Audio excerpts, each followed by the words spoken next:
A loving heart is a happy heart. The first question for Daaji has been posed by Nalini G. from Chicago in the US. Daaji, I heard your talk on speaking with love. I do try to speak with love as much as I can, and I feel that my teenagers do not even listen to what I'm saying. They are not interested in what I say because I'm not saying what they like to hear. I am a bit old-fashioned, they say, and the more I become soft and gentle and speak with love, the less they seem to listen to me. What to do? Well, Nalini ji, children give us responsibility. Grandchildren give us love. And teenagers give us humility. They really make us humble. I am saying this in a lighter vein. However, what you are observing with your teenagers is natural. Science shows that when children are younger, parents and immediate family members act as role models.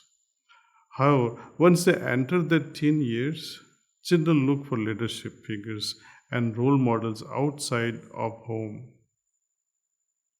It's a trait that has developed thanks to evolution. As kids grow up, it becomes difficult for parents to give direct advice. By the age of 10 or 12, they have started forming their own identity, their own ego. Children rebel against direct instructions. At the same time, they look up to leader figures and role models outside their homes. Look out for these members in your family and community whom your children look up to and share your concerns with them. Build a safety net of advisors who look out for your children and also meaningfully convey your concerns. The generation gap is a natural thing. We realize the wisdom of our parents when we became one, and the same goes for our children too. As to your point on speaking with love, we don't speak with love because we want a certain outcome. We speak with love because that is the right thing to do. Children see through the slightest of change in intonation and behavior. So, my suggestion is to speak with love with one and all, not just your children. Let this habit become permanent, and as a result, one becomes more authentic. Then it will add a different flavor to your relationship with children. The next question has been asked by Praveen from Bengaluru. Praveen asks, we are supposed to love everyone. But how can we love people who torture others or perpetuate violence on specific religions, or say women or children, for example?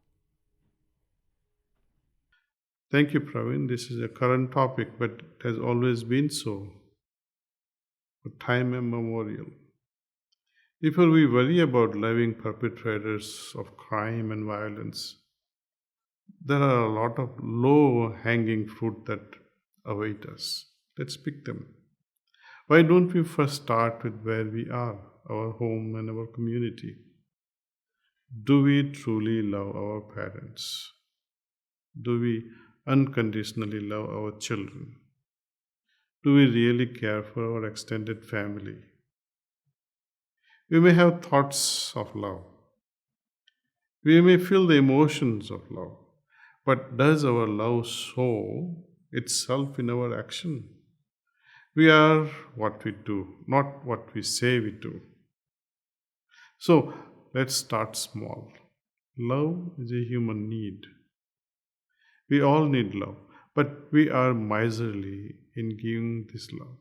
A loving heart is a happy heart. A loving heart gives and gives. If love is not the solution, will hatred solve the problem?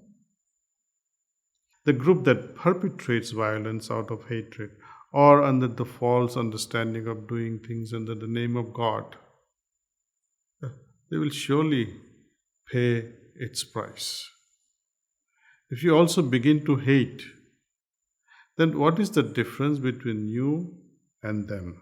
Next question has been asked by Ami from Gwalior. Pranam Daji, you have been speaking about the importance of heartfully communicating, but some people are just emotionally blackmailing others. How should I react with my mother or sister who emotionally collapses when she is challenged, even though she is very intelligent? Everyone is left helpless, so she ends up controlling what happens. Refer to this great sloka from Bhagavad Gita, chapter 3, verse number 35. That it is better to do your own duty, however defectively. Even if you have to die performing your duty, it is still better. Developing one's own emotional maturity is a sign of great self awareness.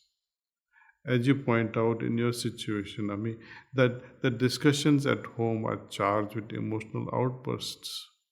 When there are outbursts, then it becomes difficult to have a calm and rational discussion.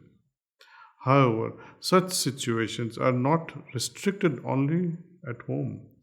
One will find that at workplace too or in the community, there are people who apply emotional leverage. It's there everywhere. There are a few things one can do in such situation. To start with, wear your mask first.